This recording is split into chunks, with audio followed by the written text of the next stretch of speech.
Um, Good evening, everyone. Thank you very much for joining us on today, this spacious evening. And we have John with us, who is going to talk about a very special topic that in typical sysadmin's life, which is very crucial. And we would like to understand a couple of interesting features. Those are coming up on the new minor releases as well as in major releases.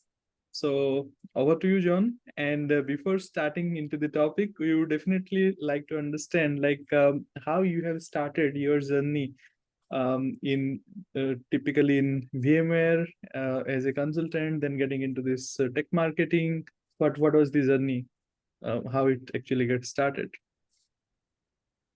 Okay, so my name is John Nicholson. I'm with the tech marketing at VMware. I've been here 8 years. Um, I would say in terms of I guess my journey with VMware, it started back in 2008. I was a sysadmin at a call center environment. It was rather hectic. I had a lot of really old, dying physical servers. I needed high availability. We had some pretty critical stuff. We routed organ transplant calls and all kinds of crazy stuff.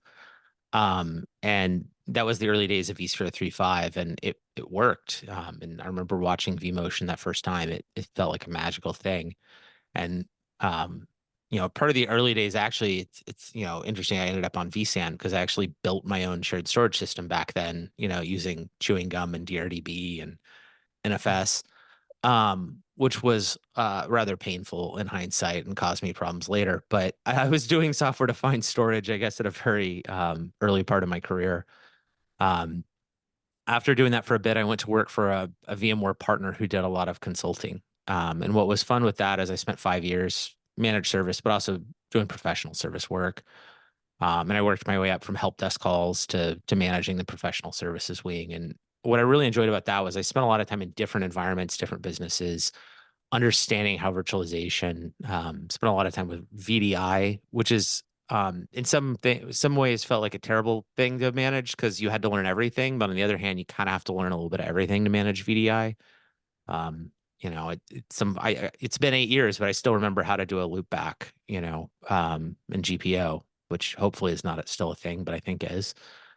Um, and moving on, and I've started doing some blogging, and I joined some podcasts, and I spoke at some local regional conferences and things. And Duncan Apping reached out to me, who runs the VMware blog Yellow Bricks. He's in the Octo group, and it was the early days of vSAN. He says, "Hey, I think there's a job you might like," and I went out and interviewed for it. And I've basically been doing the same thing for 8 years now, doing tech marketing for that.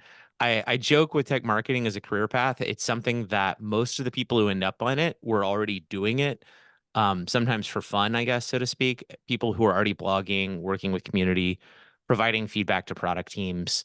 There is the surface level activities you see, which is kind of the fun stuff, I guess, getting to present, talk to user groups, talk to customers. But right now, we're actually working on the next launch. And so there's a lot of work with engineering, making sure, the next decks, the demos, get that stuff ready, prepare the content. I manage the design guide, get that stuff staged. So there is kind of an under the, it's like a glacier. There's the above the water and the below the water activities, and there's a lot of feedback. And I always say when I'm meeting with customers, it's a selfish activity. It's to collect feedback. And so, if things aren't working, I won't need to know that so I can go and talk to PM and talk to engineering. Sometimes I guess I feel like that guy in Office Space. I'm a people person, um, but it's a fun role. So, but without much ado, talking about me, let's talk about vSAN, and where we're at today and where we're going. Let me pull this up. And by the way, if you have any questions, there should be a Q&A widget somewhere around here. So please throw those in, and I'll try to get those as we go through. And you don't have to ask questions just on vSAN. You can ask questions on storage or VMware or life. It's fine. We'll see what I can help with. So vSAN, we started with 5.5 many years ago, and back then we said, hey, this is for test dev and VDI and things you don't care about. And as we've progressed, vSAN is increasingly, we've been through dozens of minor and major releases cycles. It is shaped up to be a powerhouse in storage. If it was its own independent product, we would have IPO'd already and be at a billion run rate. There are exabytes of it on the floor. It is deployed in the most mission critical environments. My local hospitals run it.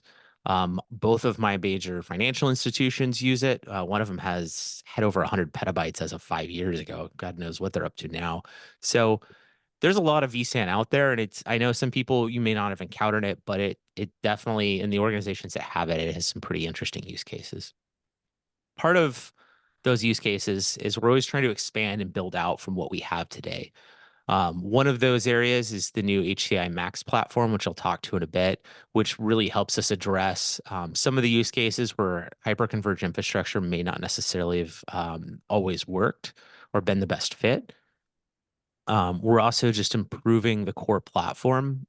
If you learned a lot about vSAN 4 or 5 years ago, you may have learned about things like disk groups and cache drives and quirks about snapshots and things. And unfortunately, we've significantly rewritten the file system. We use a log structured file system with write optimized B trees and all kinds of cool stuff. And because of that, a lot of the core has actually changed, and the performance is continuing to scale with this new, what we call express storage architecture.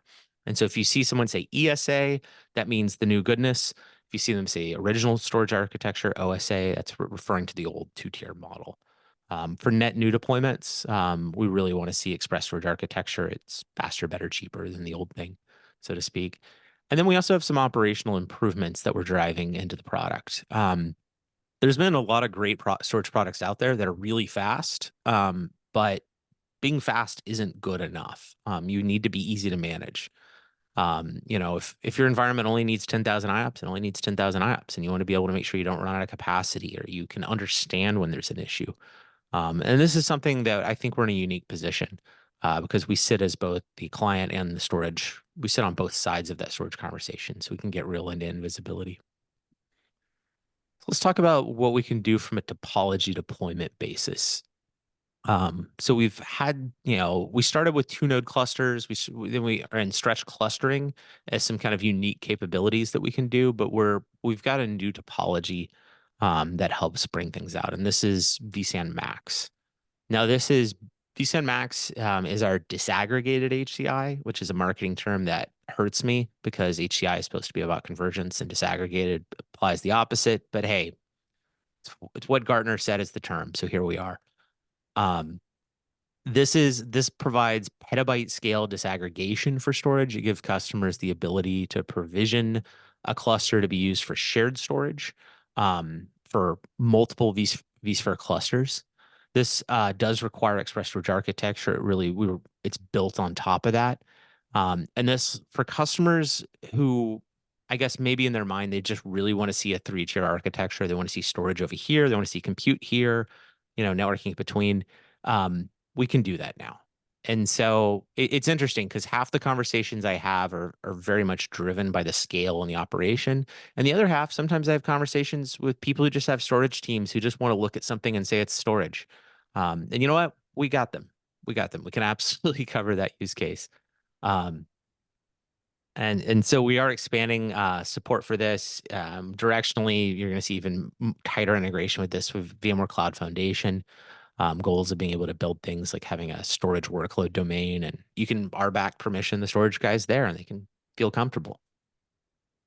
But looking at some of the benefits of this, again, the scalability, the initial ready nodes for this are sized up to 330 terabytes each.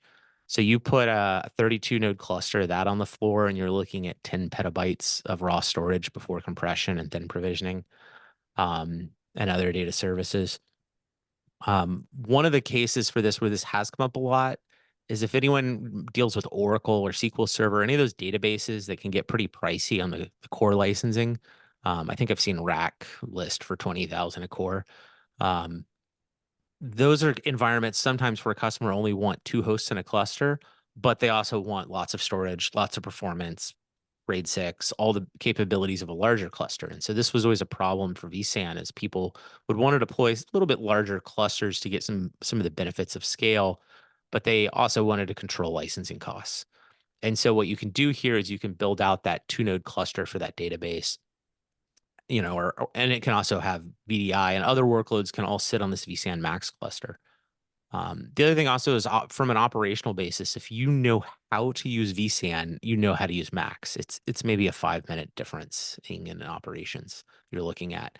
It's going to use this, by the way, this does not use iSCSI. This does not use NFS to connect to it for hosts. You can export those off of Max using file services or the iSCSI service, but the other client hosts that are connecting to this vSAN Max cluster, they're going to speak the vSAN protocol. So all the vSAN performance tooling, all the operational tooling, the storage policy management, all those capabilities are going to be there.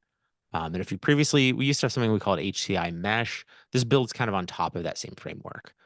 There's a bunch of cool health checks that automatically fire off when you're mounting the cluster. And when you set up a cluster, you'll specify, I want this to be a Max cluster. Or if you have a compute only cluster that's not going to have any storage in it, you say, I want this to be a vSAN compute cluster. And so it'll just be able to connect to those Max clusters. So again, the key benefits here that we're seeing on this is specifically in database shops and licensing optimization. We're also seeing customers that they just like pooling storage. Service providers, this is a big one just because they have completely unpredictable growth behaviors sometimes, or multi-tenant environments. Maybe you yourselves have multiple divisions within your company, and different groups kind of come to you with random requests that you can't necessarily cleanly predict. This lets you scale storage completely independently of compute. And also another thing also to think about, there's this concept called a bubble cost. And this is when you're trying to migrate from one system to another, anything that you have to keep around through that migration process. And one of the challenges customers have brought up is that they don't always buy compute and storage at the same time. Not everyone went out there and bought a FlexBot or a vBlock and bought their compute and their storage at the same time. And for some customers, if they were refreshing compute and storage together, hyperconverged infrastructure makes a lot of sense. You get rid of the array, you stand up the new HCI cluster, vMotion everything over. Great. But for customers who they bought servers, maybe they bought servers last year, they have plenty of compute, but they've got 500 terabytes of storage that's coming up on refresh next week. They don't really necessarily want to buy a bunch of compute at that same time. And so this allows them to refresh storage and compute asymmetric from each other. And maybe there may be an end state in 4 years from now, we'll do more HCI or we'll transition to HCI. But for now, you have completely different purchasing cycles that aren't unified, and this can help with that. And then lastly, some of the applications in this, you'll see this term cloud native space. This just means, kind of disaggregated applications, container-based, the Kubernetes, the DevOps hipster kids, I call them. A lot of these applications have really wild storage requirements. People are building out some really big stuff, and they'll need not only block, but also file, and automated, use the container storage interface for Kubernetes to automatically create those file shares, things like that. We can help with those use cases. Yeah.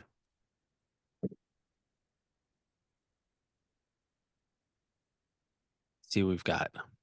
By the way, if you have any questions, there should be a Q&A widget. We are good for now. Okay. Now, getting into kind of architecturally what this will look like, you're going to have your compute clusters that will connect to your storage clusters. Within the vCenter UI, you'll click, I want to mount data store. There's a shared data store tab within vSAN, and you'll add this over. Some of the data services that are exposed. So we've got you'll have data at rest encryption. You'll have ESA snapshots or express storage snapshots. These snapshots are based on the file system. So if you've used VMware snapshots for a long time, you've used either VMFS snapshots pedantically back in the day, or sparse SE, which is the more modern, and a flavor of that's in vSAN. You've probably seen the KB that says don't leave a snapshot open for more than 3 days. And if you've ever walked into your environment or someone else's environment and you find a snapshot that's 3 months old and is 20 terabytes in size, you probably feel kind of sick at your stomach of thinking about, I'm gonna have to delete this, and the performance is gonna suffer, and I'm gonna stun the VM, and I'm gonna have all these problems.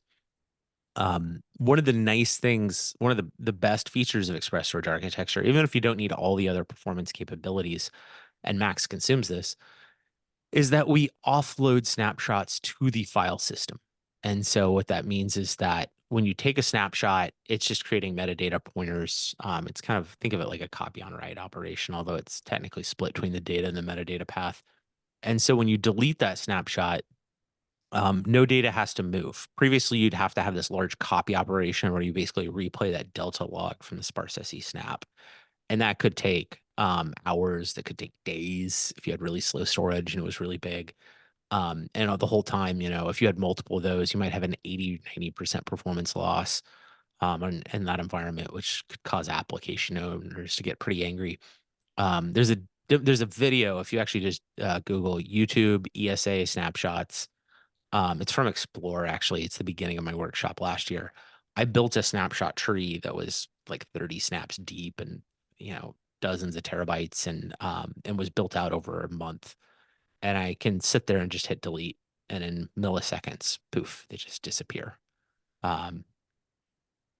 Which is a fun party trick, but it is pretty handy in terms of helping be able to create new workflows.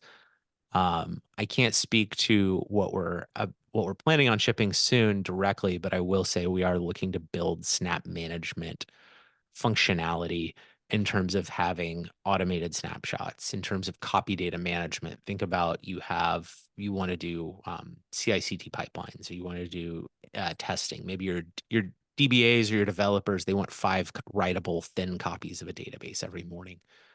Those are things that the ESA snapshotting engine, we can build on top of it, build immutability. So while I will say, they don't directly replace backups today, they're going to be the foundation of more data protection functionality you'll hear a lot more about soon. For those of you who use VMware-aware backups, though, so you've got Veeam or Commvault or so forth in your environment, or Avamar, those snapshots, by the way, are automatically called as part of this process, which is pretty handy. So kind of a review of topologies and how you can deploy vSAN. We have our traditional HCI, which is still great. And to be fair, a lot of customers who start looking at Macs, they start going, well, I want to use the compute too. And then they kind of go full circle. This is probably still going to be the main pattern most people deploy. We have the ability of what we call now data store sharing. We used to be fancy and call this HCI mesh, but data store sharing, it's kind of boring. This is where vSAN clusters can basically mount each other. And then we have full disaggregated storage with vSAN Max. And this is it's kind of our ontology here of our different terms in regards to this. And note, you can actually share across SSO boundaries with Max. So you can put this, in theory, in a separate workload domain within VCF and have it share across those boundaries. And bringing this back, you can combine this with the other cluster types. So you can have a vSAN Max stretched cluster, and that could actually be mounted by a stretched cluster itself. So you can actually, and by the way, the stretched clustering, when I speak of this here, this is a true synchronous, all writes are mirrored to both sides. So you're going to want no more than about 5 milliseconds between those sites is our support statement. And that's because we have to wait on the acknowledgement. But this is truly active-active. And so you can vMotion VMs back and forth. You can use both sides of that cluster simultaneously in regards to that. And you manage the placement of that. And you'll lay down a RAID type by policy within a site, and then you'll have a mirroring RAID 1 between them. So you can have a RAID 5, RAID 6, so forth within that site, and then mirror on top of that. For stretch clustering, you do need a witness at a distinct third site that has independent path. There's a small little witness VM. It's fun. It's actually nested ESXi. It's kind of cute. It looks blue in the UI. There's this little blue host that's just you sit out on its own cluster position, but that handles the quorum device for that. From a provisioning workflow, here's basically what the UI is going to look like. As I said, when you turn this on, you'll be presented of, you're setting up a new cluster. You can say, I want this to be an HCI cluster. I want this to be compute cluster, which means it won't have disks. It won't be running vSAN internally, but it'll mount the remote Max. And then you'll set Max. Max does not support 2-node clusters, so you'll only have these single site or stretch cluster options available. There's also this new thing within 8U2. It's auto policy. So previously, by the way, you can set RAID on every single VM different using policies within vSAN. You're not actually RAIDing the disks underneath. You're setting it on the VM, and then a tree builds out. What we found is we had a lot of options on this, and we frankly kind of simplified a lot of the capabilities. So now we will kind of make a rough guess based on the host and the topology of what policy is probably best for you. So as you add hosts to the cluster, and now you can support RAID 6, you'll have it'll automatically recommend, if you've already deployed it, that you change that policy, or if you're building out a new cluster, it'll make a recommendation for the cluster default rather than leave it at the previous default of RAID 1. I will note, by the way, with ESA, ideally don't use RAID 1. It doesn't perform any better than RAID 5. And RAID 5 can now go down to 3 hosts. It'll do a 2+1, and then it'll dynamically expand to a 4+1 stripe when you get more hosts. So we're trying to make it less to think about from that design basis.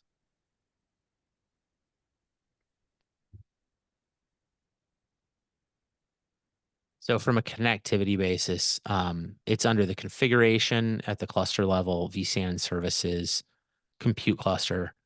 You'll configure this, and then there's a mount remote data store command. And this is actually going to fire a bunch of health checks and make sure all the hosts have VM kernel ports. All the latency between the environments isn't bad. We're not seeing networking problems.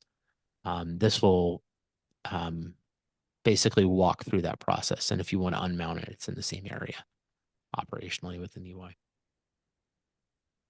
From a monitoring basis, we've tried to make vSAN very self-contained. So while vRealize operations, or ARIA, or whatever we're calling it this week, is out there and is great if you have lots of clusters. You have 50 clusters and you want to do long-term capacity trending and you want to roll up alarms from all of those, that's a great tool.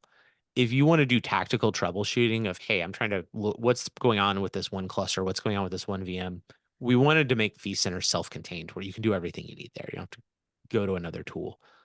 And so we have a lot of dashboards, and there are dozens of health checks. And we actually, one of the challenges with this is we built out all these health checks, is it was causing some alarm fatigue, or it just was a lot to read. So we've done some things like we try to collapse out some of those health checks and make it to where you don't have to see all of them at once, but also we assign scores to the impact. So like, let's say you turned on RDMA, but you forgot to configure the network for RDMA. vSAN is going to fail safe. It'll fail back to TCP transport. That'll ding you 1 or 2 points. It's a minor nuisance. It's something you need to fix, but it's not going to cause any problems realistically. If you have a host that's died, or just gone missing, okay, and there's active rebuilds going on. Okay, that's going to light this up to a different color. There's something else going on, or there's various other impacts. So we add cumulative scores to this. This actually was based on some financial dashboards from Fidelity. It's kind of loosely what we modeled it on. It's kind of cool, but it does help get a better sense quickly of what's going on and how severe it is, especially for people who don't manage vSAN day to day. If you're not going to be a vSAN operational person and you're just like, look, I'm just the VM guy and I do some VM things, that's fine. But we want you to be able to look at this quickly and understand what's going on. We also, for Max, because we have these relationships between clusters, we want to show those at the cluster and the VM level and show which data stores are mounted by which clusters, notify you, hey, this VM actually, its compute's here, but its storage is over there. Make sure you can understand those. As well as from a monitoring basis, we have things like IO Trip Analyzer, which is really the coolest tool ever. It basically identifies everything in the IO path. So it'll look at the virtual machine, the host it's on, the network's there. It'll then look at the network interfaces on the host where the storage is. It'll look at the actual storage devices and their latencies and their performance characteristics. And so if you had 30 milliseconds of latency for some reason on a VM, it's going to isolate and show that whole path, and it'll show in red and overlay where the latency is coming from. So maybe you've got a bad optic on a NIC and you've got packet loss. It's going to direct you to exactly where that is. And I love distributed systems. I love vSAN, and you can get a lot of cool power because you're not bound by 2 controllers and you can scale it out. But one of the challenges of distributed systems is there's a lot more moving parts in theory under the hood. So you really need that visibility to be able to quickly end-to-end look at that and interrogate that. We also have the ability to do IO Analyzer, to where you basically can interrogate a given VM and say, what's the actual stuff? What's going on with this VM? And so that'll break down the distribution of block sizes, rather than just show you a simple rolling average, which is generally what you get by default if you do something like VROPS or you're doing some type of performance aggregation tool. It often just averages. It's not that performance tools lie. It's that if you only pull every 2 minutes, you just get the delta. That tool will actually do what's called a vSCSI trace. It's like a DVR or a VCR or something sitting there and recording every single block. How big was it? What was the latency? What was the distribution? It'll build those scatter charts. Um, which, if you're trying to convince your storage people that vSAN's a nifty storage thing and they should learn it, that feature really gets them excited for some reason. So licensing, my least favorite topic of all, and I promise you, I'm not going to dwell on it. We used to have these different editions of vSAN, and we initially said that, hey, like vSAN Max is going to be a separate license. But actually what we've done is we've just collapsed this all. There is just one vSAN license now. So you get your vSAN licensing. In regards to this, it's going to either come from VCF, where you'll get a 1 TB or 1 TB technically. We use the friendlier of the two different options, I guess, for how you measure a terabyte. And that's based on the raw disks in the cluster. So if you can, get 4x compression, good on you. We don't charge you for that. So you can look at the hardware bill of materials and identify that. vSAN Max, we also have, if you need more than that 1 TB that you would inherit from VCF, you can buy add-ons. There is a very small, and it's kind of meant as a trial of 100 gigabytes for the VMware Foundation Edition. But you can't top it up. It's kind of problematic. We'll probably redo that license, honestly. But if you're doing really, once you start getting above 300 terabytes or so, you start trending towards that halfway mark. My understanding is how discounting and pricing works. You're probably just going to go VCF anyways. But you can also top that up. You can add extra. But the Max, there is no separate SKU for it. It's not technically a separate license, which is what we initially announced. I know when we talked about it in Barcelona last year. It is itself. And there's no like enterprise or standard or advanced anymore of, oh, I'm going to do stretch clustering. I'm going to do encryption. It's just all one version. We are trying to simplify things. It used to be 90,000 different product SKUs across the different upgrade paths within vSphere and the VCF components. And now I think there's like 4. They'll fit in a vending machine. So let's talk a little bit about some of the core improvements. And just core features. So we do have this file system that's native to vSAN that we can build on this express storage architecture. And we now have file services were added with 8U2 to this. They previously have been around in the original storage. We've closed all the feature gaps, so to speak, between the original storage architecture and ESA. We can export both SMB 3 and NFS v3 and 4. We can integrate that with your Kerberos environment or your AD. We use NFS v4 redirects for finding the path, and we use DFS namespaces, not DFSR, not the replication, but just DFS namespaces for finding. So what you generally will do is you'll feed this a list of IP addresses and host names, and it'll go create these little file VMs, and it'll spin those up. And then what I always do is I create a namespace across all of it and just set up a round robin DNS point at all of them. And then from there, it'll connect to one of them and it'll get its redirect path and go talk to where it needs to. The NFS side does integrate with Kubernetes using what's called the CSI container storage interface. And this allows the developers to specify specific policies that they want, that basically map an SPBM policy, and it'll go create file shares automatically. So if you've got some really annoying developers who are doing Kubernetes stuff and they're asking you to create file shares every 3 seconds, you can just say, hey, here's the CSI, here's the SPBM policies you're allowed to touch. Go have fun. Leave me alone. And it'll just automatically create and destroy their shares at whatever they need. Under the hood, we are improving the performance of this. We do some fun things. We never do a partial parity stripe update. We will always aggregate. smaller writes together. And so how we do that is we do a fast mirror first, just as a journal log. And then once we have enough data to write, we'll always do a full parity. This is why the RAID 5, RAID 6 doesn't pay a penalty on small writes like we did in the past or traditionally you do with RAID. We now have a adaptive write path where we'll basically look and say, hey, look, this looks like a really large block. We should just, or we've got back pressure. Let's delay the write for a couple microseconds and then aggregate a full stripe.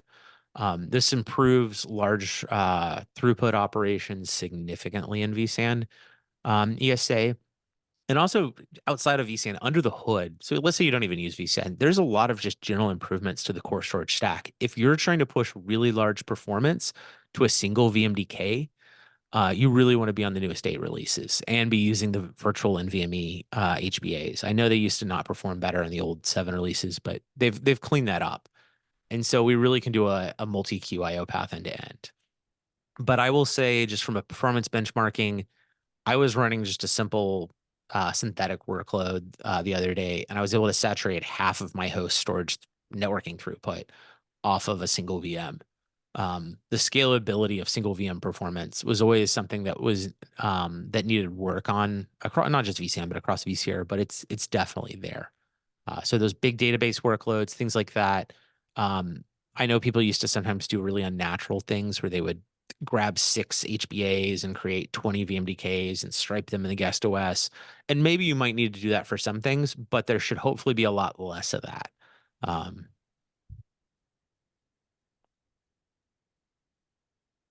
And so we've also extended these performance improvements here for disaggregated. And as it says here on the slide, up to 200% higher write throughput and significantly reduced latency. The other thing also in terms of scalability that we are pushing is we've increased the maximum number of VMs that we'll support with vSAN. We've gone from 200 to 500. Now, I know some of you may be thinking challenge accepted. I'm now going to put 500 VMs on a host. The amount of cores in the CPU scheduler still exist. Really where I see people trying to run more than 200 is really small VDI with really big hosts. They're finding the largest processors AMD has ever shipped, or they're going quad socket or something exotic. The other case for this, you may think, look, that's insane. I don't want an HA event. I don't want 500 people calling help desk at once because a host failed over and rebooted their desktops. The other case is weird test environments. There's people out there who they run really weird high churn test environments where they need very small amounts of compute, but they need to test very small differences in platforms. These are cases where people do this. This is not necessarily a normal design pattern, but it is something that, again, we started vSAN with small easy use cases, and we work out to the weirder and weirder. And I feel like we're definitely hitting some of the weirder and weirder stuff. One of the other areas is also supporting smaller and kind of older hardware. And there's 2 areas of this that we've expanded. When we first launched VMware Express Storage Architecture, we said, look, minimum 25 gig networking. And some people are like, but I have 10 gig. And we're like, can you buy new switches? Which I guess Broadcom makes the chips in. So we, part of the family there. But no, there was no evil plan to sell more switches, I promise. What it really was is we wanted people to see how much faster vSAN Express Storage is than the old architecture. And you can't really do that with 10 gig. That said, there are some really small use cases. People have 4-node, 2-node clusters of embedded systems that fit in backpacks. HP has some weird telco gear that people like to put on ships. And they, for whatever reason, they couldn't upgrade that. Or maybe the customer is buying 25 gig NICs because you should be buying 25 gig NICs. They don't cost that much more than 10, honestly. But maybe the networking team isn't replacing the switching for another 12 months. And so don't go deploy vSAN original storage architecture. You can deploy ESA on 10 gig. Now, I caveat that with don't complain to me when you can't push 300,000 IOPS per host on 10 gig. I mean, physics are still physics. But for really small environments and areas where you need to upgrade the switching, things like that, that's still an option. I will again also caution you, please don't put 300 terabytes of capacity in a host and do it on 10 gig, because if host fails and you have 300 terabytes flying across the cluster on a rebuild, it's going to take forever. So do look at the faster networking. It's actually really incredible on on the white box switching, how cheap some of that stuff is. I was just looking at new switching for our new data center, and I was like, wow. I don't know. I remember when 100 gig was, I don't know, something for fancy people who had, tigers on gold leashes or something, but it's much more affordable. The other thing also is we used to be pretty kind of snobbish and demanding on what type of flash we required. We would always say we want to see the 3 drive write per day mixed use endurance drives, which cost about 22% more than the equivalent TLC 1 drive write per day read endurance drives. We now support those intensive drives, which it's fun because under the hood, they're often the same drive. It's just a reprogramming of about 20% of how many cells are left out for wear leveling. All but the highest tier of vSAN performance, the F8s, will support those. We don't support QLC flash yet, but that is something we're working on. The write latencies on them are not necessarily consistent on their own, and so we're going to have to do some fun stuff there. John, I have a question. Could you please stay Yep. to the previous slide? Yep. So here, as you mentioned, like there are options to purchase the ESA ready node. So let's say there is a situation where some customer is having some commodity based hardware where they have 40 gig backpan for storage, they have all flash and some kind of capability to configure RAID 6 or RAID 10. Is there any way we can convert those boxes with ESA? So there's 2 kind of blogs or KBs I'll direct you at. There's one, what can I change on a ready node ESA? There's actually a KB just called that, what can I change on a ESA ready node? And it basically walks you through what the deltas are. And then there's a, I think it's synthetic ready node ESA. Let me see if I can find it here. A new emulated ready node. Here we go. I will post it to the chat. This is a blog that Pete on my team wrote that basically says, look, the ready node, you don't have to buy a ready node SKU. You can buy now, but what I will warn you on is a DL380 is not a DL380. An R760 is not an R760. It used to be that whenever vendors would want to make significant changes on the inside of a server, they would create a new SKU and do things. The real gotchas there is there'll be variants of those that are going to be incompatible with ESA, and it's largely driven by the backplane used for the storage. So they may have you may be able to put NVMe drives in it, but we want those NVMe drives talking directly to the CPU, or at least talking NVMe over PCI directly to it using a PLX switch. Another Broadcom part. We make everything apparently. What we don't want to see is it talking to a RAID controller. And there's these class of RAID controllers. They're called tri-mode controllers that can do both SATA, SAS, and NVMe, hence the name tri-mode. The challenges with that is twofold. One, you're basically hairpinning all of these things that are expecting 4 lanes of PCIe through a single device that's talking to generally 16 PCIe lanes. And so it's problematic. And that's all going to wedge down one CPU. It won't balance across both. And the other problem is you're not talking directly to the drives anymore. You've added another device, and you've got to manage firmware and complexity and things like that. And this got really fun actually with SAS back in the day, because technically when you go over 8 drives, you have what's called a midplane or a SAS expander, which is a chip that's hidden from you. It'll have a firmware somewhere you manage. And then you have a RAID controller. And a lot of the challenges with early vSAN was the interactions between the infinite number of possibilities of drives, drive firmware, SAS expander firmware, RAID controller firmware and drivers. And it took us a long time, frankly, to make some of this stuff stable or work. Go back to like the old PERC 730, I think was problematic for, 18, 24 months of work. And when we looked at vSAN ESA and NVMe drives, we did get some requests from some of the server vendors. They said, hey, can you support this through the RAID controller? And we looked at it with someone, we go, do we really want to test the infinite number of compatibilities in this? And we all sat down and said, no, this is a bad idea. So do make sure that your host has, in Dell, I think it's called direct NVMe, but make sure there's not an HP LAN. It'll be a smart array, and Dell, it'll be a PERC. I don't want to see that sitting in the way. And actually we had a customer try it and they had bad performance outcomes. So Some of those, though, you can actually recable. I don't think Dell will offer it, but I know HP, you can actually reach out to them and say, I want to convert this to NVMe Direct, and they'll ship a new backplane and they'll recable the thing. Server vendor may vary. So Okay. Another question will be like in couple of previous slide you mentioned like on top of the vSAN ESX cluster we can create the file share that can be mapped to the virtual machines, right? So question is like at enterprise grade, sometime we have seen certain applications they are extremely yeah, this is the one. Certain applications, let's say left side one, whatever the traditional applications we have, they are extremely IO sensitive and they do a lot of writes to the underlying file system. But similarly, at the same point of time, whatever data are being written to the underlying file system, I have, let's say, another application which is typically for the reporting purpose, and I want to read the same data to generate some meaningful report that I can work on that, right?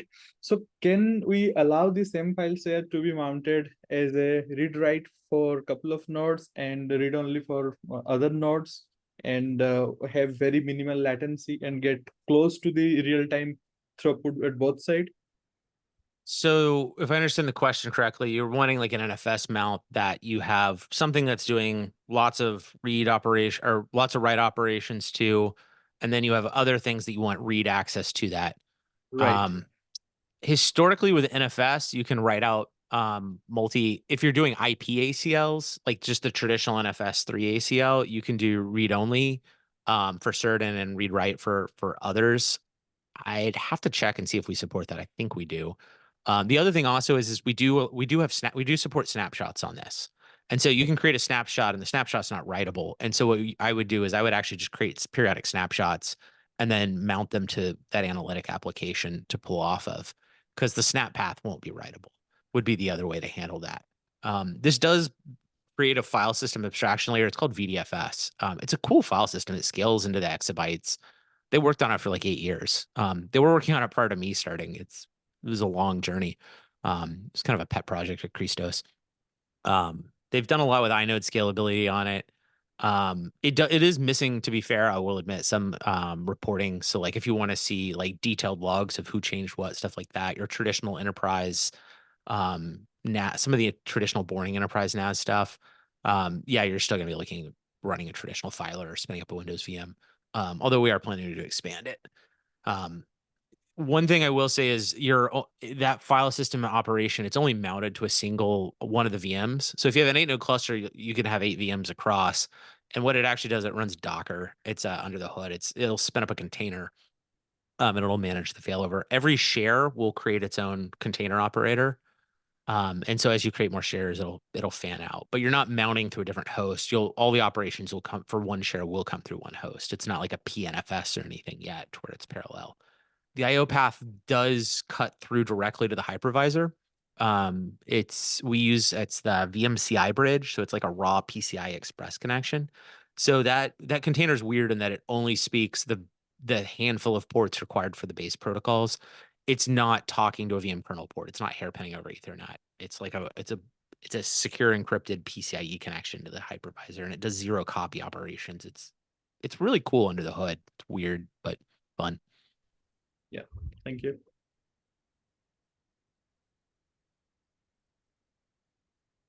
As I mentioned earlier, we have now this auto policy management. I'll talk a little bit about some of the management capabilities. So this, for people who don't want to think too hard about which RAID level or things like that, in 8U1, we actually introduced this where it would automatically change, and people kind of freaked out that we automatically change RAID levels on them, which is fair.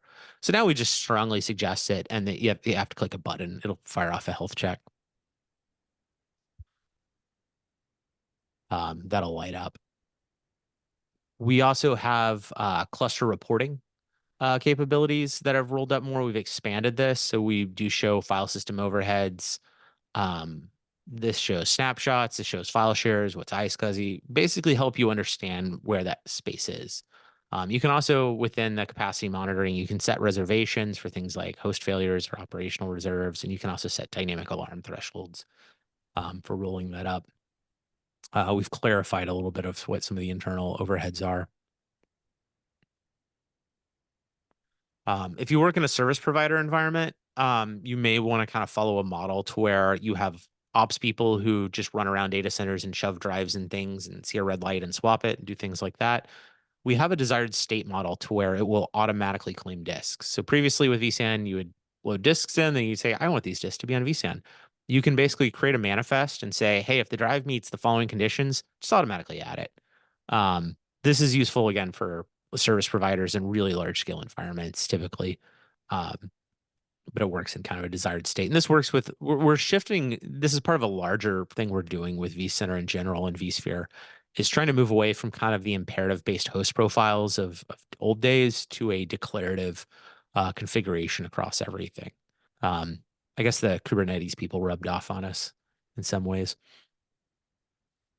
We're improving how we handle key management. So vSAN does have, it supports encryption in both data in transit and data at rest, which is pretty cool because you can't really encrypt iSCSI. The data in transit, it's like vMotion. It automatically does key negotiation. You don't really have to think about it. For at rest, we can support two things. We can support a native key manager that's baked into the vCenter server, which is really easy. It's set up in like 3 clicks. And that is, people may think, well, that's a single point of failure. Well, it'll actually cache the keys across the host. And if you put TPMs in there, it'll securely seal them. So the vCenter and the key manager can be dead and everything keeps running. It'll cold reboot. We do support external key managers, which if you work in certain audited institutions, they may require a full separation of duties on that. And you'll have these KMIP servers. We now will track key expiration. And this is kind of a funny thing. As you get to really large organizations, you get operational problems and dysfunction that, as someone who worked in smaller environments, I never thought could possibly happen. But what we ran into is in some environments, the key managers would set expiration and then not allow the VMware admins to rotate the key. So the key would just eventually expire without the VMware admin knowing. So now we actually pulse and check the key expirations. And when it gets below 30 days, we start throwing warnings. But you, by the way, you can also trigger shallow rekey operations too to fix that. So we've got a lot of kind of automated remediations. It's one thing to throw a health alert at you and say like, hey, thing's on fire. It's another thing to throw a health alert at you and say, hey, here's a KB, which is what we try to do. All vSAN health alerts, there has to be a KB written. It's a rule. But we also are now trying to say, look, the steps to fix this aren't that hard. How about we just have a button that fixes it? And so that's actually something we're expanding that out more of. One other just general core improvement is we do endurance monitoring. Part of supporting those lower endurance drives is some customers who do really high write operations want to run hosts for a very long time, want to make sure that they know when those drives are going to run out of endurance. And so we will pulse the smart and actually trigger that and look at what the predicted endurance remaining on that drive is. There's further smart and tracking improvements coming. We actually didn't track smart with SATA and SAS for 2 reasons. One, it was inconsistent. Literally, some vendors would count up, some would count down, all kinds of bizarre things. The other thing is there were some nasty bugs in some smart implementations where drives would, when you asked them for a smart manifest, they would just stun for 20 seconds and go build a smart manifest. Like there were really bad problems with smart, and just inconsistencies and vendors doing weird things.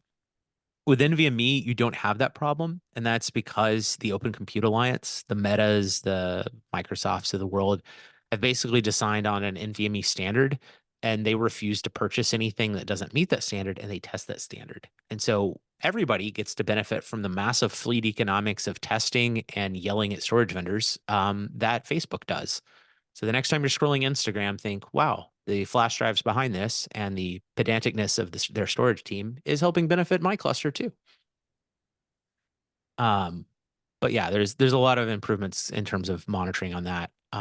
People have asked me, should I worry about running out of endurance? I've actually talked to one customer who is actually running out of endurance on some drives recently. And what it boils down to is it was read-intensive drives that they ran for 5 years. And they were in their 6th year of operation. And it was a high churn container environment, automatically creating hundreds of VMs and containers a day on a management cluster that also had like logging turned up to 11. But frankly, they got their money's worth. Most people I look at, it's a 4-year-old cluster, it's sitting at 80% or better. It's not a normal thing to worry about. But as in the future, we support QLC and lower endurance. We'll have to worry about that even more.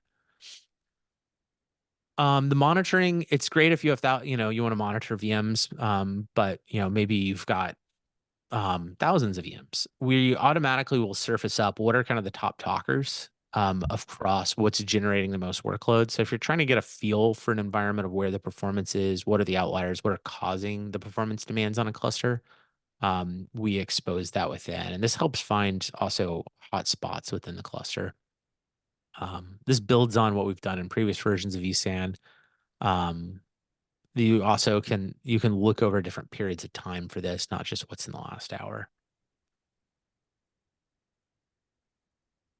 I mentioned previously this IO trip analyzer. This is a really cool tool, and one of the biggest problems with it is that it did not support stretched clusters, which is frankly annoying because there is no more complicated IO path, as you can see here, than a stretched cluster that includes a pseudo, point-to-point WAN-ish link that your networking team may have shared with other people that you don't want, or maybe that something else. Understanding the latency of that that path is pretty important. And this is a really cool tool. I used to be a storage admin. I used to manage Hitachi, Thunders and Lightnings and whatnot. And I used to have to get into my array tooling. I'd have to go look in my fiber channel fabric tooling. Nothing against fiber channel. It's great, I guess. And then I'd have to go look in vSphere and go look at ESX top and look at disk queue lengths and that.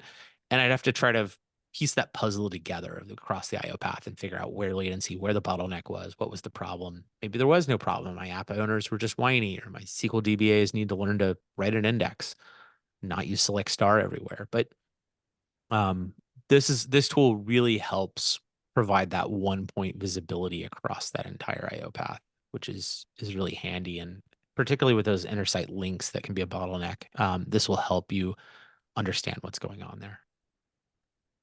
And then I think this is probably one of my last slides. We are simplifying, and this has been a feature request I've had since 6 update 1 or 6 update 2 when we introduced stretch clustering. I think stretch clustering officially was supported in 6 update 2. Unofficially, if you knew where the flag was, it was in 61. There's been this option called witness traffic separation. So if you have a 2-node vSAN cluster, you can directly connect them, which is handy if you don't have good switches at a branch site. You could just directly connect it with 100 gig. The problem is the witness traffic needs to go out a separate VM kernel port. This has been a CLI command for years, and it was annoying. It should be a UI command. And so now you can tag it as that. It's also used in stretch clustering. People have separate networks for the connection to the quorum witness in regards to that. But this isn't something that's going to sell anyone on a new vSAN cluster, but this is something I do want to show to say, look, we listen to existing customers. We have a lot of them. There's over 40,000 vSAN customers today. And I work in the lab, and I feel your pain too on this stuff. So if you have requests for improvements like this, even small stuff, just to make your day easier. This actually was a pan-galactic shipping company who was all over the place. They had something like 100 2-node and stretch clusters, and they're like, "Hey, this is really annoying." I'm like, "Yeah, all right. Let's get that on the next bill of materials." So, but yeah, summing up, flexibility and topologies. The vSAN Max is out. The performance is improving, and it's great, and it's getting better. And just low level easy use. We're trying to make this product easier to use. So, with that, any other questions? No.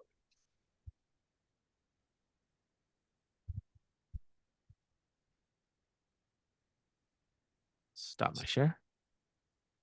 Yep. Okay, we still have a couple of minutes. If anyone is interested for any question, feel free to ask in the Q&A part.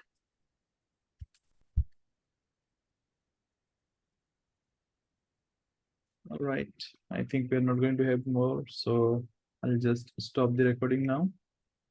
Oh, I see a question. Okay, let me see what the question is.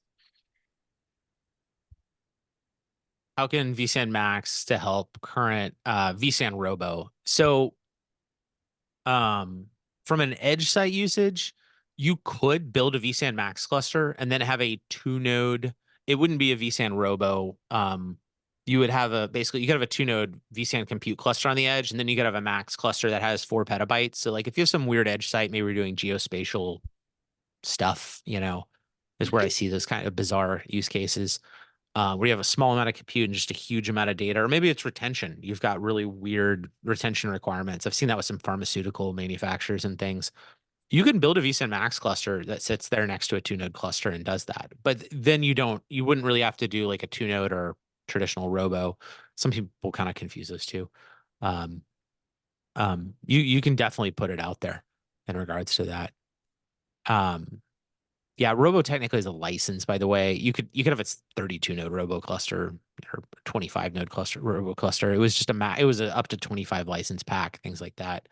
But the vSAN licensing, it's for capacity now. So, um, and while you are going to need a certain amount of compute for performance with that, the VCF entitlement that's going to include that storage, you basically buy that for the cores, and then however extra much storage, you just buy the terabyte add-ons. So.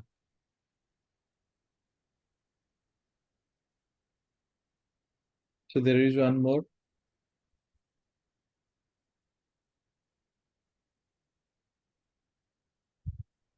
Yeah, you could do so. vSAN Max itself has to have we really want to see like a minimum of 3 or 4 nodes for it.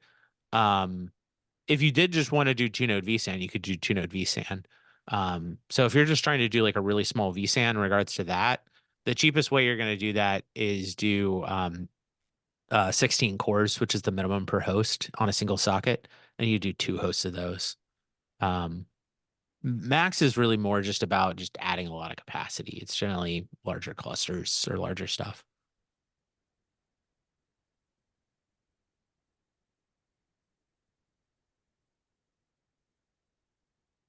Okay, I can't see further questions, so I think we are good to stop this recording.